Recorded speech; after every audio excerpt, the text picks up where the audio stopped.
Hello! എല്ലാവരും എന്ത് പറയുന്നു? എല്ലാവരും ഹാപ്പി ആയിട്ട് സന്തോഷത്തോടു കൂടി ഇരിക്കുന്നു എന്ന് വിചാരിക്കുന്നു. ഞാനിന്ന് രാവിലെ എഴുന്നേറ്റു. അമ്പാടിയും ശരത്തേട്ടനും ഒക്കെ എഴുന്നേൽക്കുന്നതിന് മുമ്പ് തന്നെ എഴുന്നേറ്റ് കുറച്ച് നേരമൊക്കെ ഒന്ന് ജസ്റ്റ് എനിക്ക് വേണ്ടിയിട്ട് ചെലവഴിക്കണമെന്നുണ്ടായിരുന്നേ. എന്നും ഞങ്ങളെല്ലാവരും ഒരുമിച്ച് എഴുന്നേൽക്കുന്നത്. പിന്നെ ഫുള്ള് തിരക്കായിരിക്കും. ഫുഡ് ഉണ്ടാക്കുന്നു, കൊച്ചിന് കൊടുക്കുന്നു, കൊച്ചിന് സ്കൂളിൽ കൊണ്ടാക്കാൻ വേണ്ടിയിട്ടുള്ള തിരക്ക്. അങ്ങനെ അങ്ങ് പോകും ദിവസങ്ങൾ. അതുകൊണ്ട് ഇന്ന് അതിനൊക്കെ കുറച്ച് മാറ്റാവട്ടെ എന്ന് കരുതി ഞാൻ എല്ലാവരും എഴുന്നേൽക്കുന്നതിനേക്കാളും മുന്നേ നേരത്തെ എഴുന്നേറ്റു. ആദ്യത്തെ ചടങ്ങെന്ന് പറഞ്ഞാൽ ചായ വെക്കലാണ്. ഞാൻ കെറ്റിലിലാണ് കേട്ടോ ചായ ഉണ്ടാക്കുന്നത്. പെട്ടെന്ന് പരിപാടി തീരും. ഇന്ന് രാവിലെ ബ്രേക്ക്ഫാസ്റ്റിന് ഇഡ്ഡലിയും ചമ്മന്തിയാണേ. ഞാൻ ഇഡ്ഡലിക്ക് അരയ്ക്കുന്നതിൻ്റെ കൂടെ തന്നെ ദോശയ്ക്ക് അരച്ച് വെക്കും.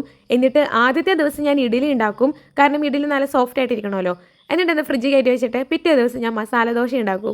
അങ്ങനെയാണ്. അപ്പോൾ 2 ദിവസത്തെ ബ്രേക്ക്ഫാസ്റ്റിൻ്റെ കാര്യം സെറ്റാവും. അപ്പോഴേക്കും അമ്പാടിയും ശരത്തേട്ടനും എഴുന്നേറ്റ് വന്നു. പിന്നെ അമ്പാടീനെ എൻ്റെ അടുത്ത് കയറ്റി ഇരുത്തി എന്തെങ്കിലുമൊക്കെ ഒന്ന് കഴിക്കാനൊക്കെ കൊടുത്തു കഴിഞ്ഞാൽ അവൻ അവിടെ ഇരുന്നോളും. എന്നെ ഹെൽപ്പ് ചെയ്യാമെന്നും പറഞ്ഞ് കുറച്ച് നേരമൊക്കെ അതും ഇതൊക്കെ വർത്താനവും പറഞ്ഞ് എൻ്റെ കൂടെ ഇരിക്കും. ഞങ്ങൾ രണ്ടുപേരും ഒരുമിച്ചാണ് കേട്ടോ പിന്നത്തെ കാര്യങ്ങളൊക്കെ ചെയ്യുന്നത്. അങ്ങനെ ഇഡ്ഡലിയൊക്കെ വേവിക്കാനായിട്ട് പാത്രത്തിലേക്ക് മാറ്റി വെച്ച് ഇനി നമുക്ക് ചമ്മന്തി അരയ്ക്കാം. എൻ്റെ ചമ്മന്തി എന്ന് പറയുന്നത് ഒരു സ്പെഷ്യൽ ചമ്മന്തിയാണ്. ഞാൻ ചമ്മന്തി അരച്ച് എങ്ങനെയാണെന്നറിയാമോ? കുറച്ച് തേങ്ങ, കുറച്ച് തക്കാളി, ഒരു 2-3 വെളുത്തുള്ളി, പിന്നെ ഒരു ഇച്ചിരി ഇഞ്ചി, ഇതെല്ലാം കൂടെ നന്നായിട്ട് മിക്സിയുടെ ഇതിലിട്ട് നന്നായിട്ട് അരച്ച് പേസ്റ്റാക്കി.